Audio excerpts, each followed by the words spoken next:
Bismillah, alhamdulillah, salatu wassalamu ala rasulillah, assalamu alaikum wa rahmatullahi wa barakatuh.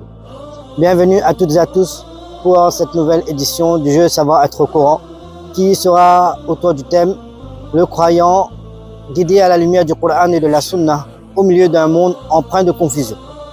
Nous vous invitons donc à prendre votre formulaire qui vous a été transmis à la validation de votre inscription.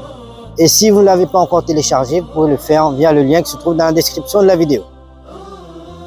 Mes chers mères et sœurs, mes chers frères, Allah nous a accordé un trésor, le Coran.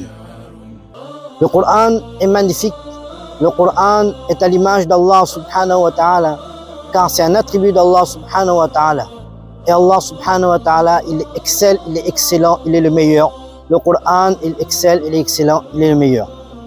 Allah subhanahu wa ta'ala, à travers ce Coran, nous rappelle des réalités et quelquefois qu'on a oublié. Pourquoi on est là? Quelquefois entraîné par le cours de la vie, les courants de la vie, on a tendance à oublier les réalités, des choses basiques. Le Coran vient nous les rappeler. Tout simplement, par exemple, le prophète sallallahu alayhi wa sallam nous a enseigné de lire la sourate Al-Mulk tous les soirs. Et d'ailleurs, le prophète sallallahu alayhi wa sallam lui-même ne se couchait jamais sans l'avoir lu. Et dès le début de cette sourate, Allah subhanahu wa ta'ala nous rappelle une réalité très simple. Pourquoi on est dans ce monde? Allah subhanahu wa ta'ala dit liyabluwakum ayyukum ahsanu amala, que Allah il a créé la mort et la vie, cette vie, pour qu'on soit éprouvé. Allah il dit que Allah il va vous éprouver, il va vous éprouver. Le monde dans sa totalité, dans son intégralité est une épreuve. Quelles que soient les circonstances, bonnes ou mauvaises, bonnes ou moins bonnes, quelles que soient les conditions, quels que soient les âges, alors l'être humain, il est dans l'épreuve. Et l'épreuve concerne toutes les personnes. Quelle que soit la personne qui va venir dans ce monde, quelle que soit la personne, son niveau spirituel, son niveau mondain et temporel, cette personne sera éprouvée. Que ce soit dans l'aisance ou dans la difficulté, dans le bonheur comme dans le malheur, l'être humain, il est éprouvé, testé de la part d'Allah subhanahu wa ta'ala. Cela donc signifie que l'épreuve de la part d'Allah subhanahu wa ta'ala ne signifie aucunement que le croyant ou quelle que soit la personne, qu'elle n'est pas aimée d'Allah subhanahu wa ta'ala. Bien au contraire, même les personnes les plus aimées d'Allah subhanahu wa ta'ala étaient éprouvées et quelquefois très rudement éprouvées. D'ailleurs, Allah subhanahu wa ta'ala, dans la sourate Al-Ahzab, Allah subhanahu wa ta'ala mentionne dans le verset 11, sourate numéro 33, Allah il décrit un événement qui s'est produit à l'époque du prophète sallallahu alayhi wa sallam. Allah il décrit un événement et Allah il décrit la situation des sahaba qui étaient très aimés d'Allah subhanahu wa ta'ala.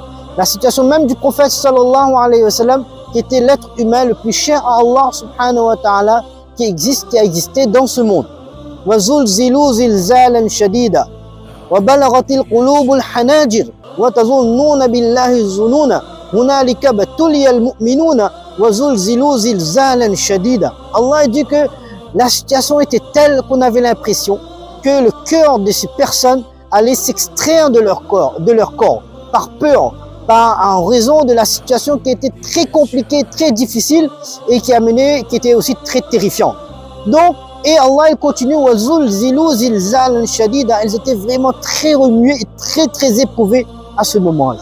D'ailleurs, l'être humain donc il sera éprouvé et quelquefois les épreuves, elle est individuelle, une personne est éprouvée dans sa personne, dans sa santé, dans sa finance, dans sa façon d'agir avec les gens ou d'avoir des relations avec les personnes. Quelquefois, la personne, elle sera éprouvée communautairement par rapport à sa communauté, sa confession, sa religion, quelquefois de façon tout simplement parce qu'elle est humain, comme une maladie qui atteint une pandémie qui atteint toutes les personnes par exemple. Quelquefois l'épreuve vient directement de la part d'Allah subhanahu wa ta'ala, directement comme Allah dit dans le Coran au sujet de Moussa alayhi salam, wa fatannaka futuna, qu'Allah il a éprouvé Moussa alayhi salam très difficilement. Quelquefois cette épreuve là viendra de la part d'une autre personne. Innal ladhina fatanul mu'minina wal mu'minat, wallah subhanahu wa ta'ala dit encore que innama amwalukum awladukum fitna, que les biens aussi quelquefois sont des épreuves, quelquefois la progéniture, la descendance se transforme en une épreuve et quelquefois l'épreuve vient de sa propre personne. Innakum fatantum anfusakum, que vous êtes mis vous-même dans l'épreuve. Bref, quelles que soient les situations, quelles que soient les épreuves, l'être humain, il est là, il sera éprouvé. Mais cette épreuve ne signifie qu'une façon qu'on n'est pas aimé d'Allah subhanahu wa ta'ala, parce que la vie est une épreuve. Toutefois, plus on va s'éloigner de la vie, plutôt de l'époque de la vie du prophète sallallahu alayhi wa sallam dans le temps, alors la nature des épreuves vont changer, l'intensité des épreuves vont changer et la fréquence des épreuves vont changer. Le prophète sallallahu alayhi wa sallam nous fait savoir que la fréquence sera similaire à, voyez, un collier où il y a des perles et le collier qui se brise et les perles qui se défilent une après l'autre. Donc les épreuves vont s'enchaîner, une épreuve après l'autre. L'ampleur, l'intensité de l'épreuve va changer et la nature aussi va changer. On sera dans une confusion extrême et totale. L'épreuve, la confusion totale. On ne sera plus distingué. Tellement il y aura la confusion et la moindre insouciance, la moindre indifférence et le moins laisser-aller pourra entraîner une personne dans une perte totale, tant dans ce monde et surtout éternellement. Le prophète sallallahu alayhi wa sallam nous fait savoir à travers un hadith qu'arrivera un temps, en substance bien sûr le hadith, où une personne se couchera croyant et le matin elle ne le sera plus. Ou le matin elle sera croyante et le soir cette personne ne sera plus croyante, elle va perdre son iman.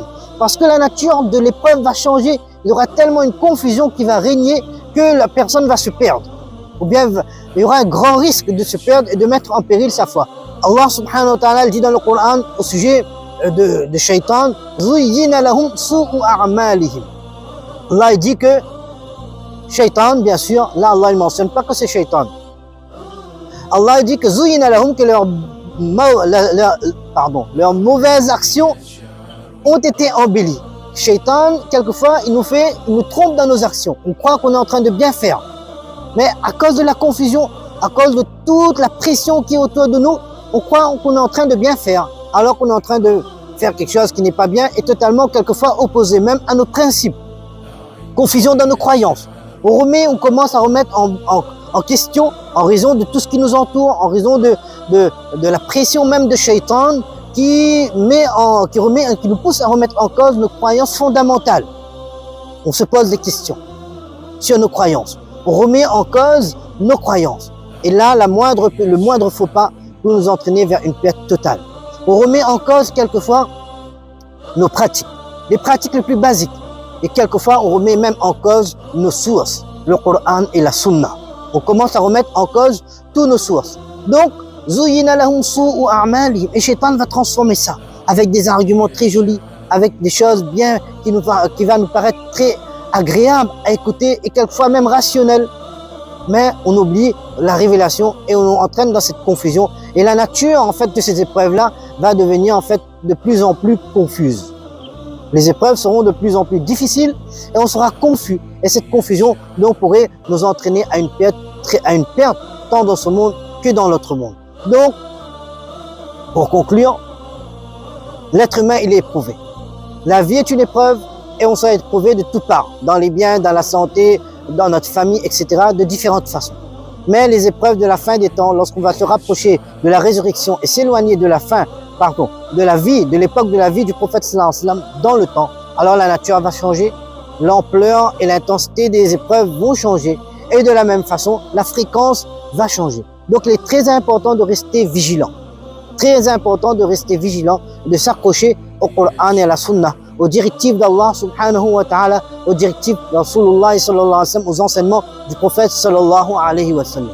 Donc c'est pour cette raison, dans les prochaines interventions, Inch'Allah subhanahu wa ta'ala, on va mentionner quelques pistes, quelques moyens enseignés par Allah dans le Coran, par Rasulullah sallallahu alayhi wa sallam, dans ses enseignements, dans ses traditions, à travers les hadiths, puisque même Allah subhanahu wa ta'ala, dans la sourate Al-Kahf, que le prophète sallallahu alayhi wa sallam nous a enseigné que cette sourate est une protection contre les épreuves de la fin des temps et la venue de Dajjal. Alors le prophète sallallahu alayhi wa sallam, Allah ta'ala, il mentionne dans le Coran, linabluwakum, que nous allons vous éprouver particulièrement, donc à travers les épreuves de la fin des temps.